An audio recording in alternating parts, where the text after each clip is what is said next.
আজকে আমরা শুরু করছি আজকে প্রথম ক্লাস ভৌত বিজ্ঞানের বল ও গতি চ্যাপ্টার, যেখান থেকে প্রত্যেক বছরই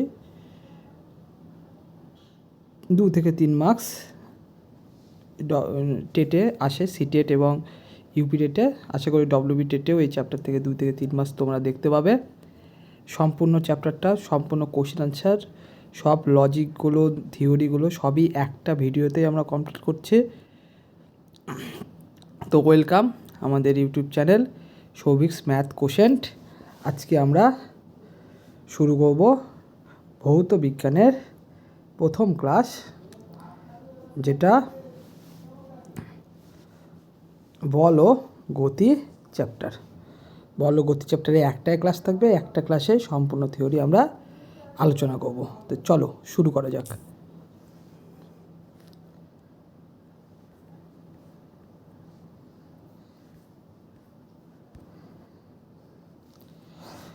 বল ও গতি।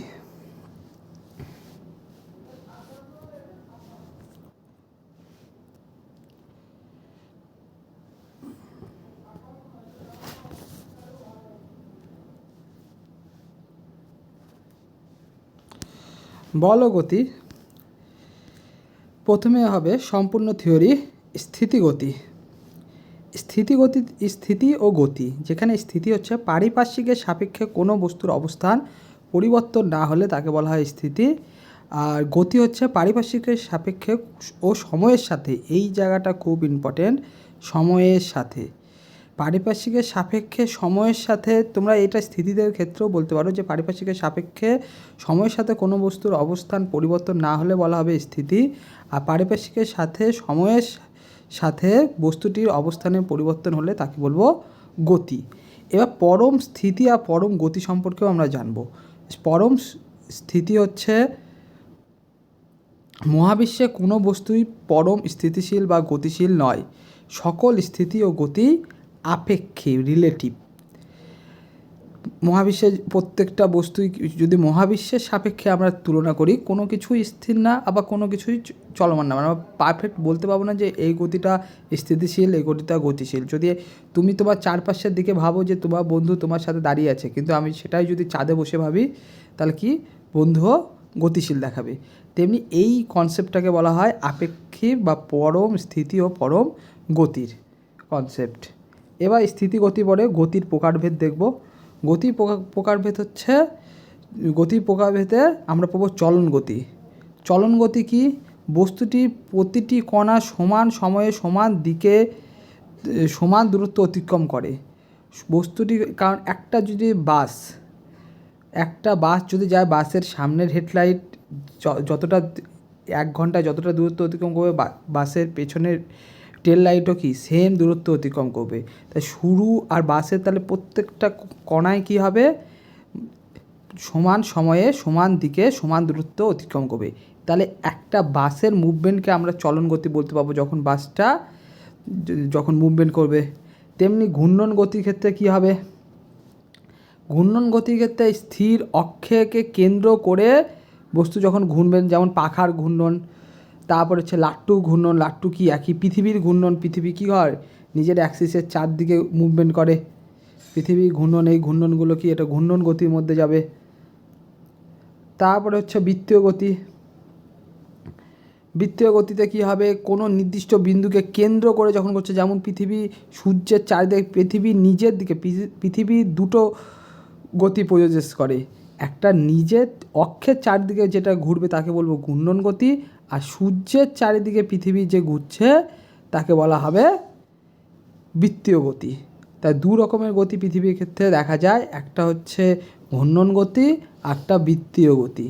আর পর্যায়বৃত্ত গতি, পিরিয়ডিক গতি, যেমন সিজনাল চেঞ্জ। আমরা যদি দেখি, দেখো গ্রীষ্ম বা বর্ষা আসবে, বর্ষার পর শীত আসবে, একটা সিজনাল চেঞ্জ। আমি জানি এই মাস থেকে এই মাস এই সিজন, আবার এই সিজন, তাই সময়ের সাপেক্ষে একটা পরিবর্তন। পর্যাবৃত্ত গতি, পিরিয়ডিক গতি বলা হয়। নির্দিষ্ট সময় অন্তর অন্তর ওই পথে পুনরাবৃত্তি ঘটে। যেমন এটা তো চেঞ্জেসের ক্ষেত্রে বললাম, এটা ঘড়ি কাটার গতিটা যেমন কি হয়, পর্যাবৃত্তিক। আমি জানি 1 ঘন্টা পর আবার ওই জায়গায় আসবে, এসে আবার ওই ঘুরবে, এটাকে বলা হবে পর্যায়বৃত্তিক গতি। আর সরল দৈর্ঘ্য গতি, কোনো বিন্দুর উভয় পাশে পর্যায়বৃত্ত গতি বা দোলকের গতি, যেমন দোলক তোমার হচ্ছে ওয়াল ক্লকে কিছু থাকে এরকম দোলন। পর্যায়বৃত্ত কি, ওর মেন পজিশন, এটা মেন পজিশন বা মেন পজিশন থেকে কি এদিকে একটা দূরত্ব অতিক্রম করে, এদিকে একটা দূরত্ব অতিক্রম করে, এই রকম দূরত্ব অতিক্রম করাকে যেমন তোমার দোলনাতে দোলনার যদি মুভমেন্ট ধরি, তো দোলনা মুভমেন্ট কি কিছুটা এই যেই মুভমেন্টে চলে সেটাকে সরল দোলগতির সাথে তুলনা করা যেতে পারে, যেমন দোলকের গতি বা একটা সুতোকে যদি সুতো টেনে যদি এখানে ঢিল বেঁধে দাও, ঢিল বেঁধে তাহলে কি মেন পজিশন যে বরাবর ও থাকতে চাইবে সেটা হচ্ছে এটা। এইবার তুমি এদিকে পেছন দিকে ঠেলে ছেড়ে দিলে, তাহলে ও মুভমেন্ট করবে কি এখান থেকে এতখানি একবার যাবে, আবার এখানে আসবে, আবার এখানে উঠবে, আবার এখানে যাবে, টোটাল 4বার পজিশন হবে। তুমি এখান থেকে ধরে এখানে গেলে, আবার এখান থেকে এখানে আসবে 2বার, এখানে 3বার, এখানে 1বার, এই যে 4বার যে ওর পজিশন থেকে মুভমেন্ট করা ঘটনাকে একটা পূর্ণ দোলন বলবো আমরা।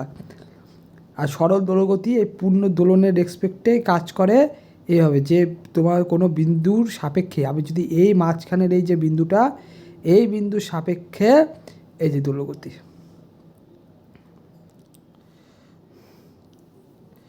বুঝতে পারছো? এইবার যদি যাই সরল দোলগতি হয়ে গেলে, এবার গতি সংক্রান্ত মৌলিক রাশিগুলো আমরা পড়বো। আমরা গোটা চ্যাপ্টারে যেগুলো ইম্পর্টেন্ট টপিক আছে সবগুলো আলোচনা করব। গতি সংক্রান্ত মৌলিক রাশির মধ্যে হবে সরণ। সরণ হচ্ছে ডিসপ্লেসমেন্ট ইংলিশে। সরণ হচ্ছে প্রাথমিক ও চূড়ান্ত অবস্থার মধ্যে সরল রৈখিক দূরত্ব। মানে আমি বলতে পারি যে প্রাথমিক ও তুমি তোমার বাড়ি থেকে তুমি তোমার গন্তব্যস্থলে পৌঁছলে এরকম রাস্তায়, এইটা তোমার হয়ে যাবে। এইটা যদি তোমার ডিসপ্লেসমেন্ট সরণ, তাহলে এই রাস্তার এক্সপেক্ট থেকে এটা তোমার প্রাথমিক পজিশান, এটা তোমার অন্তিম পজিশান। এই দুটো যদি আমি ডিরেক্ট যাই, ডিরেক্ট এই দূরত্বটা হবে হচ্ছে সরণ বলবো, এটাকে ডিসপ্লেসমেন্ট বলবো। ডিসপ্লেসমেন্ট মানে শর্টেস্ট পাথ, তোমার এন্ডিং পজিশান আর স্টার্টিং পয়েন্টের মধ্যে যে সব থেকে শর্টেস্ট দূরত্বটাই হবে সরণ। সরণের নির্দিষ্ট দিক থাকবে, অবশ্যই সরণ একটা নির্দিষ্ট দিকে গন্তব্য হবে, সরণের দিক থাকবে, তুমি এখান থেকে এদিকে যাবে। এইবার তুমি যদি তুমি বাড়ি থেকে সারাদিন গেলে অফিস থেকে আবার বাড়িতে এসে মুভমেন্ট করলে, তাহলে তোমার সেক্ষেত্রে সরণ কত হয়ে গেল? সরণ হয়ে গেল 0, ডিসপ্লেসমেন্ট হয়ে গেল 0, কারণ শর্টেস্ট ডিস্টেন্স তুমি বাড়ি থেকে আবার বাড়িতেই ফিরলে, তাহলে তোমার শর্টেস্ট ডিস্টেন্স কী হয়ে গেল? সব থেকে কম ডিস্টেন্স কি, বাড়িতে তো কোনো ডিস্টেন্স করতে পারবো না, কিন্তু শর্টেস্ট ডিস্টেন্সটা হয়ে গেল এখানে 0, তাই জন্য এখানে ডিসপ্লেসমেন্টটা হয়ে গেল 0। এবার যদি আমি ডিস্টেন্সের কথা বলি, ডিস্টেন্স হচ্ছে টোটাল রাস্তা তুমি যেটা কভার করলে, দূরত্ব, ডিস্টেন্স মানে দূরত্বটা হচ্ছে টোটাল রাস্তা তুমি যেটা কভার করলে সেটা হচ্ছে দূরত্ব। আর সরণ হচ্ছে ডিসপ্লেসমেন্ট। সরণ মানে তুমি আর তোমার এন্ডিং পজিশনে যেটা শর্টেস্ট রাস্তা সেটা হচ্ছে সরণ, যে বরাবর তুমি যেতেও পারো নাও যেতে পারো, এর নির্দিষ্ট একটা দিক থাকবে। আর ডিস্টেন্স হচ্ছে বা দূরত্ব হচ্ছে তোমার গন্তব্য থেকে, তোমার বাড়ি থেকে বা স্টার্টিং পয়েন্ট থেকে এন্ডিং পয়েন্টে যাওয়ার জন্য তুমি টোটাল যে দূরত্বটা অতিক্রম করছো সেটাই দূরত্ব, বা সেটাকে ডিস্ট্যান্স বোঝাবে। ডিস্ট্যান্স কিন্তু স্কেলার রাশি, সরণ হচ্ছে ভেক্টর রাশি, ডিস্ট্যান্স হচ্ছে স্কেলার রাশি। ভালো করে বলবো, সরণ ভেক্টর রাশি আর স্কেলার ডিস্ট্যান্স হচ্ছে স্কেলার রাশি। ডিস্ট্যান্স মানে দূরত্ব। এবার আমরা যদি বলি দ্রুতি একক সময়ে অতিক্রান্ত দূরত্ব। একক সময়ে অতিক্রান্ত দূরত্ব স্পিড ইকুয়ালস টু দ্রুতি মানে স্পিড, দ্রুতি মানে স্পিড মানেই হবে ডিস্ট্যান্স বাই টাইম। ডিস্ট্যান্স দূরত্ব নেব, স্পিডে কিন্তু ডিস্ট্যান্স নেব, দূরত্ব কিন্তু স্কেলার রাশি, এটা কিন্তু স্কেলার। আর তেমনি বেগ মানেও স্পিডের মতো বেগ কিন্তু ভেলোসিটি, বেগ কিন্তু ভেক্টর রাশি, এতে লেখাও আছে দেখো, বেগ হচ্ছে ভেক্টর। বেগ একক সময়ে অতিক্রান্ত দূরত্ব, এটাও দেখো একক সময়ে অতিক্রান্ত দূরত্ব, শুধু এখানে নির্দিষ্ট দিকে হবে আর দ্রুতির কোনো দিক হবে না, এই জায়গাটা ইম্পর্টেন্ট। এইবার যদি আমি তোমাদের বলি হচ্ছে,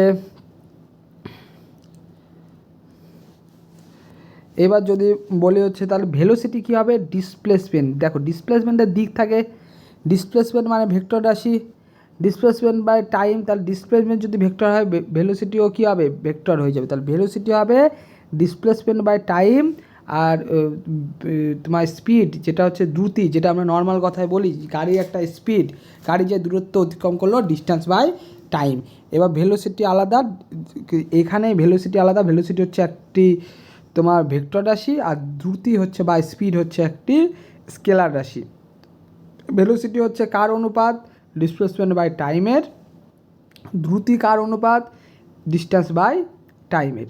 এবার ত্বরণ বলবো, ত্বরণ আর ইয়ের ক্ষেত্রে মজার জিনিস, ত্বরণ হচ্ছে অ্যাক্সেলারেশন। তুমি নির্দিষ্ট বেগে গাড়ি চালাচ্ছ, তোমার গাড়ির বেগ আছে আমি ধরছি 40, বেগ 40, এবার ধীরে ধীরে তুমি গাড়ির স্পিড বাড়াচ্ছ 40-র উপর, বেগের যে এই যে কমা বাড়া, বেগের কম বাড়াকে বা 40 থেকে ধীরে ধীরে 42-তে গেলে, 45-এ গেলে, এই করতে করতে কিসে গেলে 50-তে গেলে, এই যে বেগের যে বাড়তি, বেগের কমা বাড়ার হারকে বলা হবে ত্বরণ।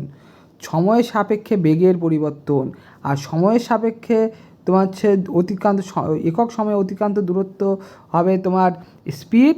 এবার স্পিডের ত্বরণ হচ্ছে বেগের পরিবর্তন, সময়ের সাপেক্ষে বেগের পরিবর্তন বা স্পিডের পরিবর্তনও বলতে পারি। সময়ের সাপেক্ষে বেগের পরিবর্তনগুলো হবে ত্বরণ বা অ্যাক্সেলারেশন।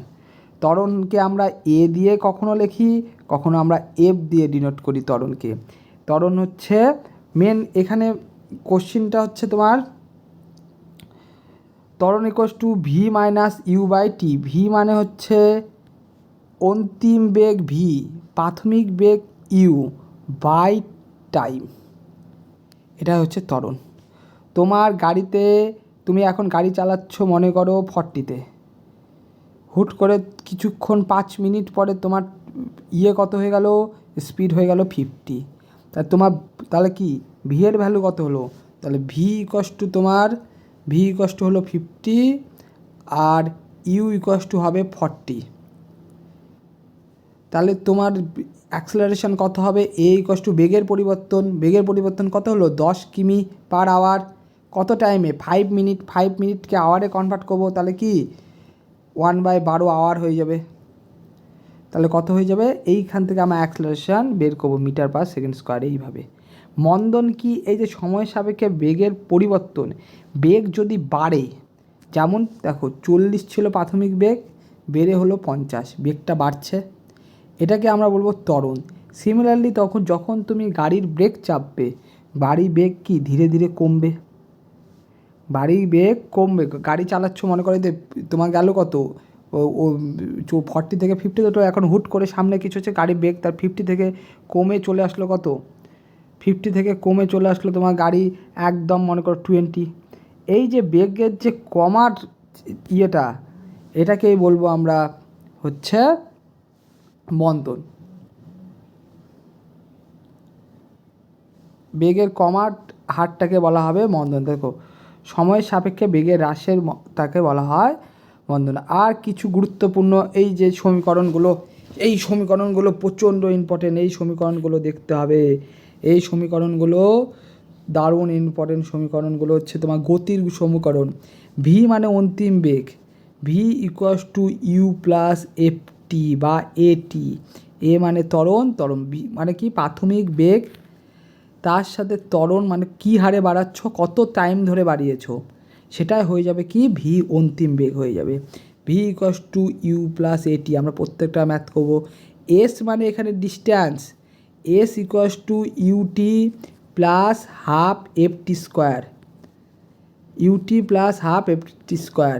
এফ ইকুয়ালস টু এটা ইউটি প্লাস হাফ, ইউ মানে প্রাথমিক বেগ, শুরুর বেগ, আমি গাড়ি আমার বাইক স্থির, শুরুর বেগ 0, গাড়ি এখন স্থির আছে। টি মানে টাইম, আমি পাক্কা 1 আওয়ার গাড়ি চালিয়েছি।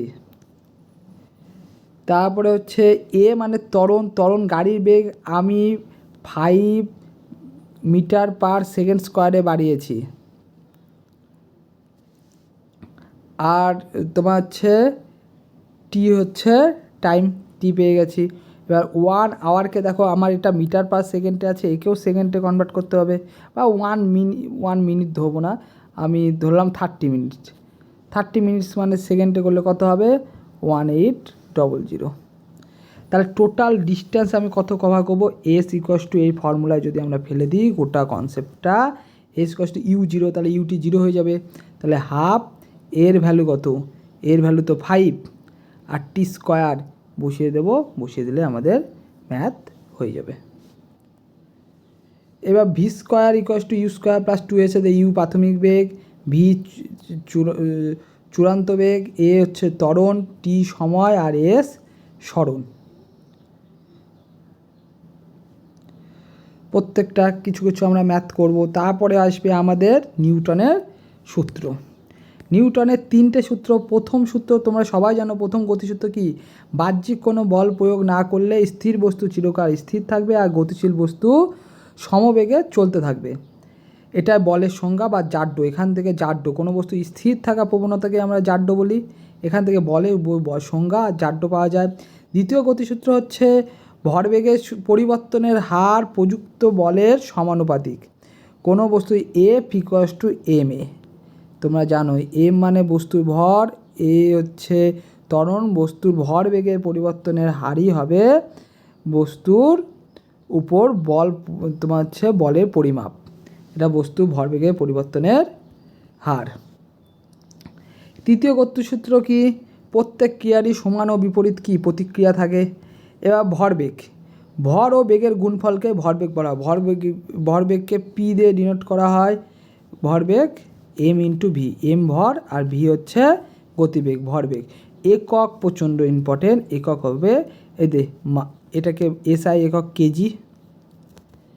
আর বেগ কি হয়, বেগ মিটার পার সেকেন্ড এসআই, তাহলে KG into metre per second SI একক।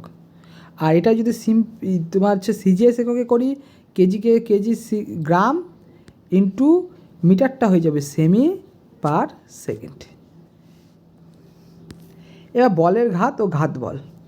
ঘাত বল কাকে বলে, ঘাত বল হচ্ছে খুব বড় মানের বল খুব অল্প সময়ের জন্য কাজ করলে তাকে ঘাত বল বলা হয়। আর বলের ঘাত কি, বল ও সময়ের গুণফল এফ ইন্টু টি, এটি ভরবেগের পরিবর্তনের সমান।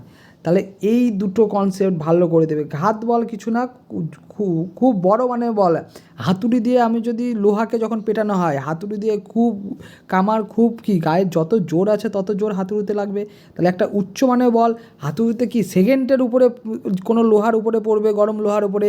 তাহলে উচ্চ মানের বল বা খুব বড় মানের বল কি খুব অল্প সময়ের উপরে যে কাজটা করে তাকে বলা হয় ঘাত বল। যেমন পেরেকে হাতুড়ির আঘাত। এবার বলের ঘাত কি হয়ে যাবে, বলের ঘাত হয়ে যাবে বল ও সময়ের গুণফল। কি হয়ে যাবে, বল ও সময়ের গুণফল, ইম্পালস বলা হয় বলের ঘাত, বল ইন্টু সময়। এটি ভরবেগের পরিবর্তনের সাথে এইটা শর্ট কোশ্চিনের জন্য মনে রাখবে, বলের ঘাত কার সাথে সমান, এটি ভরবেগের পরিবর্তনের সাথে সমান। এবার ঘর্ষণ বল। ঘর্ষণ বল হচ্ছে দুটি বস্তুর স্পর্শতলে গতির বিরুদ্ধে আপেক্ষিক বাধা সৃষ্টি করে, তাকে ঘর্ষণ বল। ঘর্ষণ জানোই, ঘর্ষণ নিয়ে বেশি আলোচনা করার নেই। এবার ঘর্ষণের প্রকারভেদগুলো একটু দেখব। স্থিতি ঘর্ষণ, বস্তু স্থির থাকা অবস্থায় যে ঘর্ষণ করে এটি সর্বোচ্চ মান হচ্ছে, আর সীমান্তস্থ ঘর্ষণ বা লিমিটিং ফ্রিকশনও বলা হয়। স্থির থাকা, একটা ইট রাস্তার উপর আছে, ও টিকে আছে কার জন্যে, রাস্তার সাথে ঘর্ষণের জন্য। রাস্তার সাথে যদি স্লাইড হয়ে যায়, এরকম হয়ে যায়, তাহলে ইট কি খসে যাবে, পিছলে যাবে। তাহলে এই যে প্লেন রাস্তার উপর ইট টিকে রাখছে কি স্থির হয়ে থাকছে, স্থির হয়ে থাকার জন্যেও কি এখানে ঘর্ষণ কাজ করছে। এই ঘর্ষণকে বলবো আমরা স্থিতি ঘর্ষণ। আরটা চল ঘর্ষণ। চল ঘর্ষণ যেমন বাস টাস, তোমার বাস, তারপর যে কোনো রাস্তার উপরে কি দৌড়চ্ছে চাকা দিয়ে গাড়ি, এই যে চাকা, তাহলে কি রাস্তার সাথে ঘর্ষণের ফলে তো গাড়ি যাচ্ছে। আমি যখন ব্রেক মারবো চাকা কি রাস্তার সাথে থেমে যাবে, চাকার সাথে ঘর্ষণের ফলে কি গাড়ি থামবে। গতিশীল অবস্থায় চল ঘর্ষণ, চাকা গড়িয়ে চলার সময় আবর্ত ঘর্ষণ কাজ করে, আবর্ত ঘর্ষণের চেয়ে কম, আবর্ত ঘর্ষণ সবচেয়ে কম, এই সময়ে ঘর্ষণের পরিমাণ সব থেকে কম থাকে। আর যখন বস্তু স্থির থাকে, স্থির থাকছে কেন, ম্যাক্সিমাম ঘর্ষণ কাজ করছে, ফ্রিকশন যতটা পরিমাণে কাজ করতে পারে সেটা কাজ করছে। এবার 7 নম্বর হচ্ছে মহাকর্ষ, ওজন ও লিফটের গতি। মহাকর্ষ সূত্র আমরা জানি, মহাকর্ষ ওজন, এখান থেকে সূত্রটাই বেশি লাগে। মহাকর্ষ সূত্র খুব আসে, অঙ্ক খুবই কম আসে, থিওরি বেস কোশ্চেনই বেশি আসে, অঙ্ক তেমন আসে না। অঙ্কের জন্য সূত্রগুলো খুব তোমার হচ্ছে ইম্পর্টেন্ট, সূত্রগুলো একটু ভালো করে দেখবে। মহাকর্ষ সূত্র আমি এদিকেও করাবো। মহাকর্ষ সূত্র হচ্ছে এফ বল, জি হচ্ছে ধ্রুবক, মহাকর্ষজ ধ্রুবক G, m into M1 into M2 by হচ্ছে আর স্কোয়ার, যেখানে জি এর ভ্যালু এইটা নোট করে নিও। মহাকর্ষজ সূত্রটা নোট করে নাও তোমরা। মহাকর্ষজ সূত্রটাই আসে খুব, তোমাকে হচ্ছে অপশানে দিয়ে দেবে মহাকর্ষজ সূত্র কোনটা।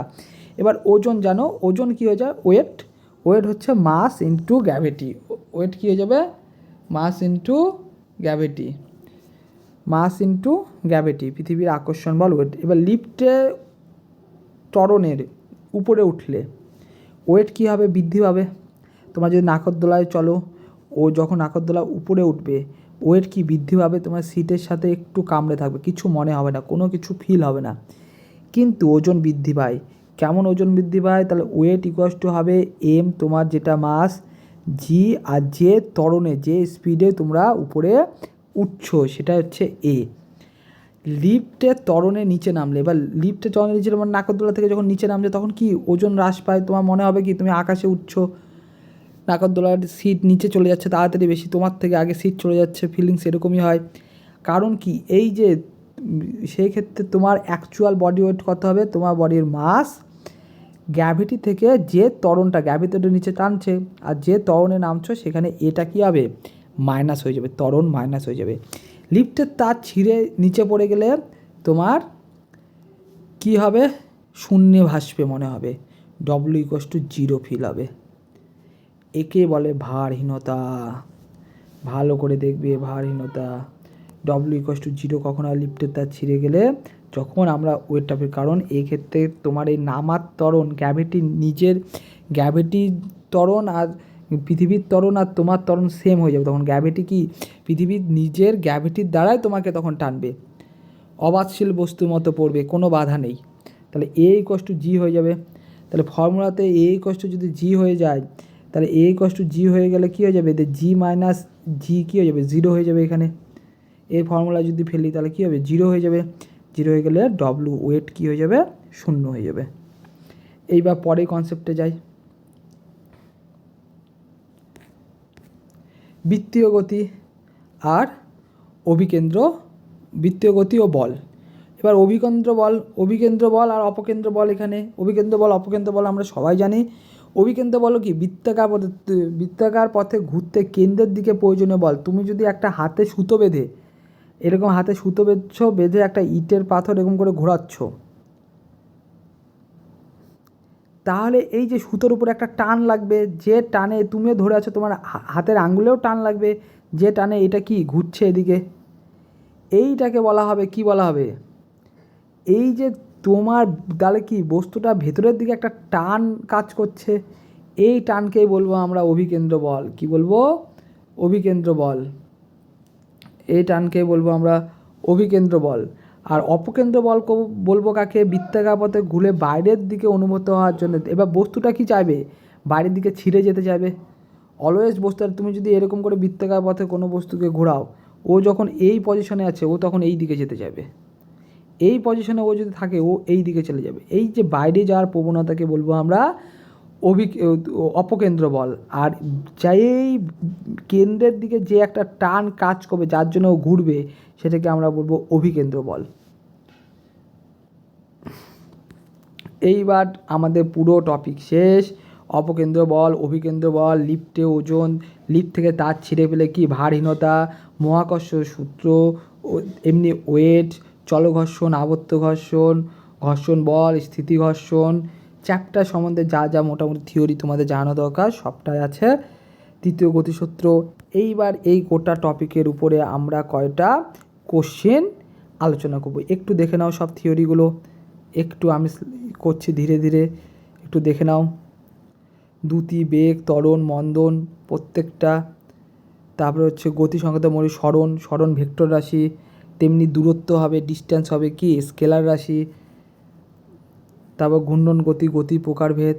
আমি এখানে এই টপিকের উপরে 30টা কোশ্চেন করছে, আবার পরে ধীরে ধীরে আরও কোশ্চেন আলোচনা করব যেগুলো প্রিভিয়াস ইয়ার এসেছে। তা চলো এবার আমরা কোশ্চেনে ঢুকে পড়ি। কোশ্চেনগুলো সম্বন্ধে আলোচনা করি।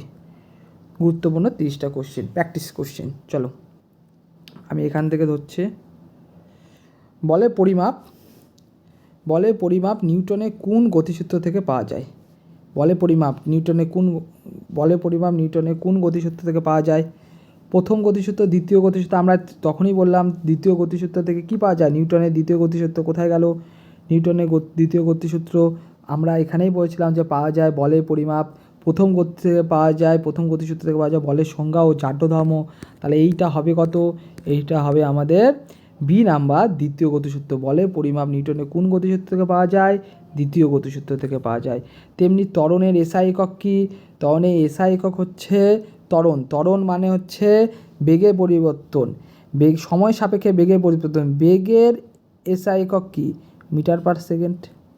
একে আবার কি সময় সাপেক্ষে পড়বো, একে আবার সেকেন্ডে ভাগ করবো।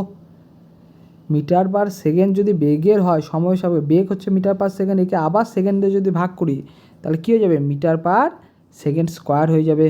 তাহলে বেগের এসআই একক কত হয়ে যাবে? Metre per second square. সঠিক উত্তর হবে সি নাম্বারটা। এইবার তারপরে 3 নাম্বার কোশ্চেনে আসি। চলন্ত বাস থেকে হঠাৎ নামলে যাত্রীরা সামনের দিকে ঝুঁকে পড়েন, এটি কিসের উদাহরণ? এটি আমরা জানি গতিজাড্য উদাহরণ। জাড্যই কি? কোনো বস্তুকে যেমন গতিশীল বস্তুকে গতিময় রাখার জন্যে বা স্থিতিশীল বস্তুকে স্থির রাখার জন্যে যে প্রবণতা। বাস কি? সোজা বাস মোশনে আছে, বাস চলতে আছে, কোনো অসুবিধা নেই, তুমি সিটে বসে মোবাইল দেখছো, যাই করছো। অসুবিধা কখন হবে? যখন বাসটা ব্রেক করবে। এবার বাসটা ব্রেক যখন করবে তার মানে কি? তুমি মোশনে আছো, তোমার বডি হ্যাবিট করে নিয়েছে, তোমার বডি মোশনেই থাকতে চাইছে। কিন্তু বাস যখনই ব্রেক করছে হঠাৎ তোমার কি হচ্ছে? এই যে তোমার চলমান যে শক্তির মধ্যে একটা পরিবর্তন হয়ে গেল, সেইটাই কি হচ্ছে? জাড্যে প্রভাব। জাড্য তোমাকে যে অবস্থা আছো সেই অবস্থাতেই রাখতে চাইবে। তাহলে তোমার এই যে তোমার গতিজাড্যে ছিলে, হঠাৎ ব্রেক মারায় কী হয়ে গেল? তুমি থেমে গেলে, তাহলে গতিজাড্যের জন্য তুমি কি সামনের দিকে ঝুঁকে পড়বে। আবার গাড়ি যখন শুরু করা হয়, যখন গাড়িতে বসে আছো, স্থির আছো, হুট করে গাড়ি যখন করে দেবো পিছনের দিকে সিটে লেগে যাবে, সেইটা হবে স্থিতিজাড্যের জন্যে। তাহলে একটা গতিজাড্য, একটা স্থিতিজাড্য হবে তুমি স্থির ছিলে, হঠাৎ চলতে আরম্ভ করলে, তাহলে যে একটা তুমি পেছনের দিকে যাওয়ার প্রবণতা থাকবে সেটা স্থিতিজাড্য। আর তুমি চলতেই থাকছিলে, হঠাৎ ব্রেক মারলো, তখন যে তুমি সামনের দিকে ঝুঁকে পড়বে সেটাই হয়ে যাবে গতিজাড্য। তাই চলন্ত বাসে হঠাৎ থামলে যাত্রীরা সামনের দিকে ঝুঁকে পড়েন, এটা গতিজাড্যের জন্য। নিচে কোনটি স্কেলার রাশি? সরণ আমরা বললাম ডিসপ্লেসমেন্ট তো দিক থাকে, নির্দিষ্ট দিক থাকে, মানে এটা ভেক্টর রাশি। বেগ কি? বেগ হচ্ছে সরণ বাই হচ্ছে টাইম, টি লিখছি। তাহলে সরণ যদি ভেক্টর হয় তাহলে বেগও ভেক্টর হবে। তাহলে বেগ হবে না, ভর বেগে বেগ আছে ভেক্টর রাশি, তাহলে কী হবে? দ্রুতি হবে স্কেলার রাশি। বন্দুক থেকে গুলি ছুড়লে বন্দুক পিছনের দিকে আসে, নিউটনের কোন সূত্র? এটা তো সব থেকে ইজি কোশ্চেন। তৃতীয় সূত্রের জন্য আমরা তৃতীয় সূত্রে পড়েছি, প্রত্যেক বস্তু সমান ও বিপরীত, প্রত্যেক বলের সমান ও বিপরীত প্রতিক্রিয়া আছে। তাহলে তুমি যদি বন্দুক থেকে সামনে গুলি সামনে যাচ্ছে, তাহলে বন্দুককে কি পিছন দিকে আসতে হবে, এটাই কি তৃতীয় সূত্র থেকে। এই 6 নাম্বার কোশ্চেন, একটি বস্তু বৃত্তাকার পথে একবার ঘুরে এলে তা মোট সরণ কত হবে? সরণ মানে কি? আমরা একটু বললাম কি, বৃত্তাকার পথে এখান থেকে ঘুরে বস্তু আবার এখানে চলে আসলো, তাহলে বস্তু শুরু করেছিল যে পজিশন থেকে, সেই পজিশনেই তো ঘুরে আসলো। সরণ কি? সব থেকে কম ডিস্টেন্স কি? শুরুর পয়েন্ট আর অন্তিম পয়েন্টের মধ্যে সব থেকে কম ডিস্টেন্সটা হচ্ছে সরণ। তাহলে এইখানে এটাই শুরু পয়েন্ট, এটাই অন্তিম পয়েন্ট, তাহলে এখান থেকে এখানকার দূরত্ব কত? 0। তাহলে বৃত্তাকার পথে যদি একবার বস্তু ঘুরে তার মোট সরণ কত হবে? 0 হবে, কথাই নেই। এটা কিন্তু ভালো কোশ্চেন। তারপরে চলো হচ্ছে ঋণাত্মক ত্বরণ কাকে বলে? জানি, ঋণাত্মক ত্বরণ বলা হয় মন্দনকে। ঋণাত্মক ত্বরণে কি? গাড়ির গতি কি ধীরে ধীরে কমবে। আমি আস্তে আস্তে ব্রেক মারছি, ট্রেন আস্তে আস্তে ব্রেক মারছে, ধীরে ধীরে গতি ট্রেনের কমে প্ল্যাটফর্মে দাঁড়িয়ে যাবে। তাহলে এইটাকে বলবো আমরা মন্দন বলবো। পৃথিবীর কেন্দ্রে অভিকর্ষজ ত্বরণ কত? জি এর ভ্যালু তোমরা জানো, জি এর ভ্যালু কেন্দ্রে, জি এর ভ্যালু কত হবে? এমনি জি এর ভ্যালু কত? জি এর value 9.8 metre per second square.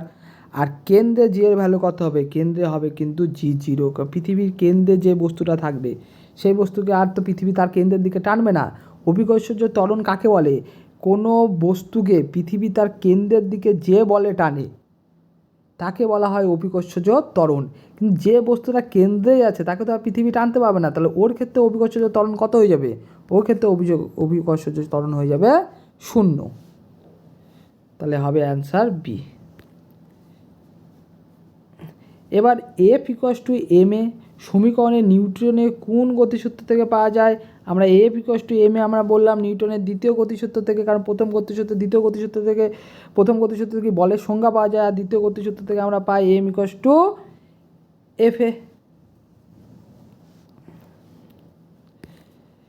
রকেটের উড্ডয়ন কোন নীতির উপর থাকে? রকেটের উড্ডয়ন ভরবেগের নীতির উপরে কাজ করে। ভরবেগের বস্তু রকেট যখন ভরবেগের সংরক্ষণের উপরে কাজ করে, বি নাম্বার অপশান হবে। ভরবেগের পরিবর্তন যখন নিচের দিকে রকেট নিচের দিকে থাকে, রকেটের বেগ সব থেকে তোমার হচ্ছে এখানে রকেটের ভর সব থেকে বেশি হয়, কারণ ফিউল বেশি থাকে। ফিউলের ওজনে রকেটের ভর সব থেকে বেশি হয়। যাবে রকেট ধীরে ধীরে যখন ওড়ে রকেটের স্পিডও বাড়বে, আবার কি ভর কমবে, কারণ কি ফিউল তো পুড়তে আরম্ভ করবে। তাহলে এই কনসেপ্টের উপরে রকেটের ভরবেগের এই সংরক্ষণের উপরে নীতি করে রকেটের উড্ডয়নটাকে কাজে লাগানো হয়ে থাকে। এইটাকে কাজে লাগিয়ে উড্ডয়ন সম্পন্ন করা হয়। 11 নম্বর কোশ্চেন কি বলেছে? কোনো বস্তুর ভর যদি 10 কেজি হয়, ত্বরণ যদি এত হয়, তাহলে বস্তুর উপর প্রযুক্ত বল আমরা জানি, ফর্মুলায় আমরা জানি দ্বিতীয় গতিসূত্র থেকে পেয়েছি F=ma। এবার বস্তু বল ভর কত বলেছে, এম কত বলেছে, কেজি এসআই আছে, কোনো সমস্যা নেই। তাহলে কেজিতে আছে তাহলে 10, আর এটা কত 2, তাই 20 10 দিয়ে 20কে ইন্টু করলে 2 দিয়ে যদি 20কে ইন্টু করি তাহলে হবে 2 দিয়ে যদি 10কে ইন্টু করি হবে 20। এবার বলের ইউনিট হচ্ছে নিউটন, বলের ইউনিট হচ্ছে নিউটন। তাহলে আমরা এখানে কত পাবো? কত নিউটন হবে? 20 নিউটন হবে। সি নাম্বার হবে অপশান। ঘড়ি কাঁটার গতি কী ধরনের গতি? একটু আগে আলোচনা করা হলো। ঘড়ি কাঁটার গতি হচ্ছে পর্যায়বৃত্ত গতি, মানে হচ্ছে একটা কিছু টাইম পরে কি হবে, আবার একই পর্যায়ে ঘুরবে। এখন ঘুরছে, আবার কি 12 ঘন্টা পর আবার কি ওই জায়গায় ফিরে আসবে। ঘড়ি কাঁটার গতি হচ্ছে পর্যায়বৃত্ত গতি হয়ে যাবে। ত্বরণের একক সময়ে শব্দটি কতবার আসে? ত্বরণের এককে সময়ে শব্দটি 2 বার আসে। কেন 2 বার বলো তো? যদি আমরা করি ত্বরণের ক্ষেত্রে, দেখো ত্বরণের একক সময় যদি করি, ত্বরণের ইউনিট কি? Metre per second square. তাহলে এই যে সেকেন্ড কতবার আসে? স্কোয়ার মানে 2 বার সেকেন্ড এসেছে, ওই জন্য একক সময় কতবার আসে? 2 বার আসে। এবার সিজিএস পদ্ধতিতে বলের পরম একক, সিজিএস পদ্ধতিতে বলের পরম একক হচ্ছে ডাইন, আর এসআই পদ্ধতিতে হচ্ছে বলের একক হবে নিউটন। এসআই পদ্ধতিতে হবে নিউটন, আর সিজিএস পদ্ধতিতে হবে ডাইন। জুল হচ্ছে এনার্জির, আর পাউন্ডাল ওয়েটের ক্ষেত্রে ব্যবহার করা হয়ে থাকে বোধ হয়, হ্যাঁ ওয়েটের ক্ষেত্রে হবে। আর জুল হচ্ছে এনার্জি, যে কোনো এনার্জিকে আমরা জুল দিয়ে মেজার করে থাকি। আর ডাইন হয় বলের সিজিএস, আর নিউটন হয় বলের এসআই একক। তারপর নিচেরটায় চলো। 1 নিউটন মানে কত ডাইন? এইটা তো তোমাদের সবারই মুখস্থ, 10⁵ ডাইন, এটা নিয়ে তো কোনো কথাই হবে না। 1 নিউটন = 10⁵ ডাইন। এবার বলের ঘাত কিসের পরিবর্তনের সমান? বলের ঘাত অলওয়েজ ভরবেগের পরিবর্তনের সমান। ওখানেই আমরা বলা হচ্ছে ঘাত বল পড়লাম, তারপরে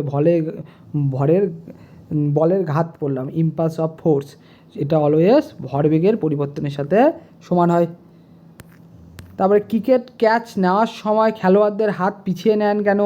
কারণ কি সময় বাড়িয়ে আঘাতের বল কমাতে। যদি সোজা হয়ে থাকে তাহলে কি খুব জোরে লাগবে, পেছন দিকে টানে। বি নাম্বার অপশান এখানে পড়েই বোঝা যাচ্ছে, সময় বাড়িয়ে আঘাতের বল কমাতে। 18 নম্বর কোশ্চেন কি? নিচে কোনটি ঘর্ষণ বলের মান সবচেয়ে কম? স্থিতি ঘর্ষণ, আবর্ত ঘর্ষণ। স্থিতি ঘর্ষণে ঘর্ষণ বলের মান সব থেকে বেশি থাকে, তার মানে এটা হবে না। চলঘর্ষণে কি হয়? সব থেকে চলঘর্ষণে থাকে, কিন্তু আবর্ত ঘর্ষণে কি পড়েছিলাম?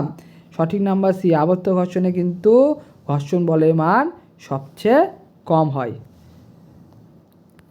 সমবেগে ঊর্ধ্বগামী লিফটে থাকা ব্যক্তি আপাত ওজন কত হবে? সমবেগে উপরে ব্যক্তি আপাত ওজন কত হয়ে যাবে? প্রকৃত তোমার হচ্ছে প্রকৃত ওজনের সমান, প্রকৃত ওজনের চেয়ে বেশি, তোমার হচ্ছে প্রকৃত ওজনের চেয়ে কম, শূন্য। শূন্য তো হবে না, শূন্য মধ্যে অবাধে পড়তে হবে, লিফটের তার ছিঁড়ে গেলে যেটা হবে। এখানে হবে কি অবাধ সমবেগে যদি উপরের দিকে হয়, ওর বেগ আমরা ত্বরণে কিন্তু পরিবর্তন বলেছিলাম যে হচ্ছে লিফটে দাঁড়িয়ে থাকা ব্যক্তির ওজন কার জন্য? ত্বরণের জন্য, বেগের জন্য যদি পড়িনি, কিন্তু বেগের যদি পরিবর্তন হয় তার মানে সেটা ত্বরণ হবে। তাহলে এই ক্ষেত্রে কী হচ্ছে, সমবেগে আছে, সমবেগে থাকা বস্তুর ত্বরণ শূন্য, এটা মনে রাখতে পারো। সমবেগে থাকা বস্তুর ত্বরণ মানে এটা হয় শূন্য, কারণ বস্তুটা সমবেগে সমান বেগে যাচ্ছে, তার বেগের তো পরিবর্তন হচ্ছে না।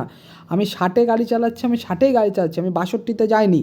62-তে যদি যেতাম বা তারপরে 64 যাচ্ছি, তাহলে আমার 2 করে কি ত্বরণ হচ্ছে। আমি যদি সমবেগে যাই তাহলে আমার কোনো স্পিড পাচ্ছে না, মানে আমার ত্বরণ শূন্য।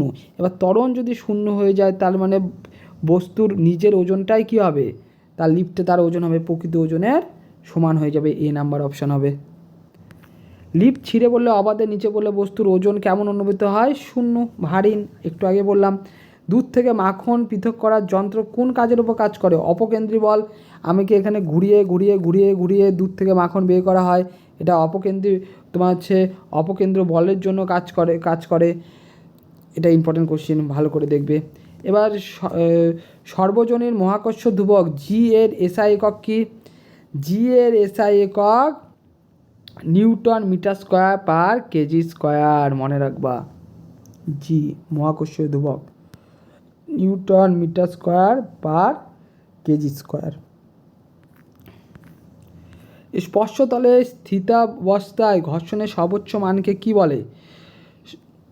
এটা তো একটু আগে আমাদের পড়ানো হলো।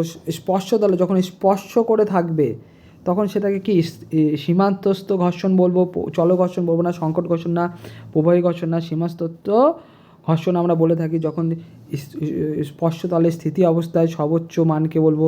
একটি সাইকেল বৃত্তাকার মোড় ঘোরার সময় ভেতরের দিকে হেলে পড়ে। বৃত্তাকার মোড়ে যাবে ব্যাক নেওয়ার সময় তুমি একটু হেলে পড়বা ভিতরের দিকে, এরকম করে লম্বা করে যখন ব্যাক নেবে।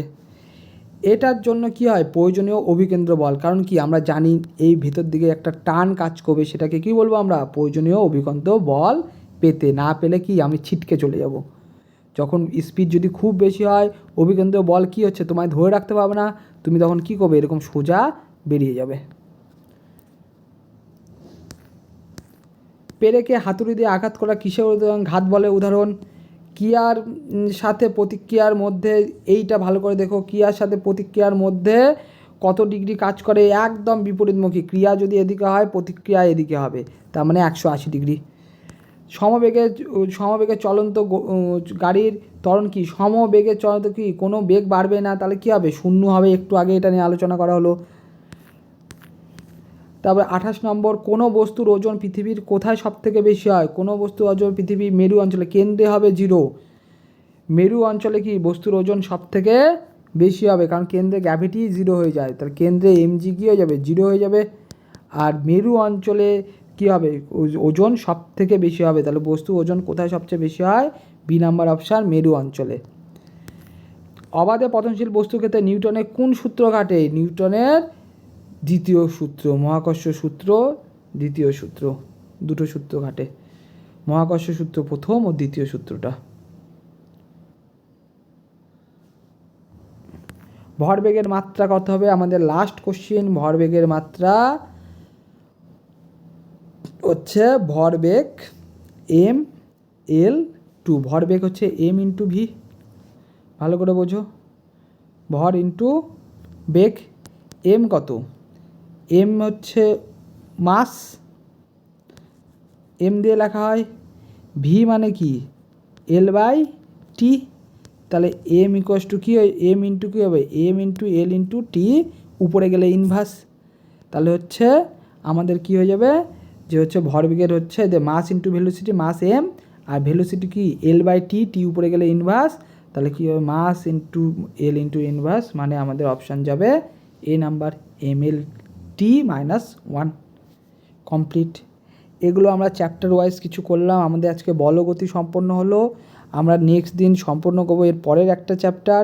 প্রত্যেকটা চ্যাপ্টার একটু ভালো করে রিভিশন করো, তারপরে আমরা প্রিভিয়াস ইয়ারে কী কী কোশ্চেন এসেছে সেগুলো সব আলোচনা করব। তো আজকের মতো এতখানি, গুড বাই, ভালো করে থাকো সবাই, একটু পড়াশোনা করো।